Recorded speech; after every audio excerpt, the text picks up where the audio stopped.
कारण तुम्ही स्वतःच्या डोळ्यानं पाहिलेलं आहे काय काय झालेलं आहे. त्यामुळे जरा सावध राहा हा, कारण फाईट आमचीशी आहे, विदर्भाशी. समजलं काय? प्रामाणिकपणे तुला विचारायचंय, काय तुला वाटलं नेमकं हे सगळं पाहून हे करून काय तुला वाटतं?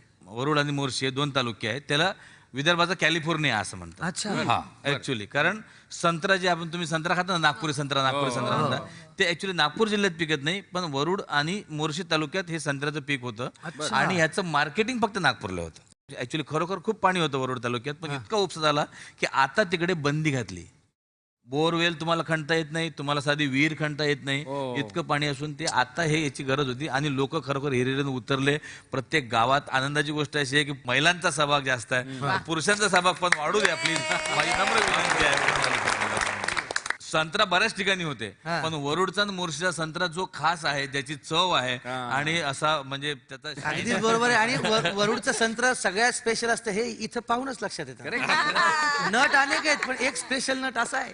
आणि पहा बरं, पाणीदार संत्रा इथं जोरदार.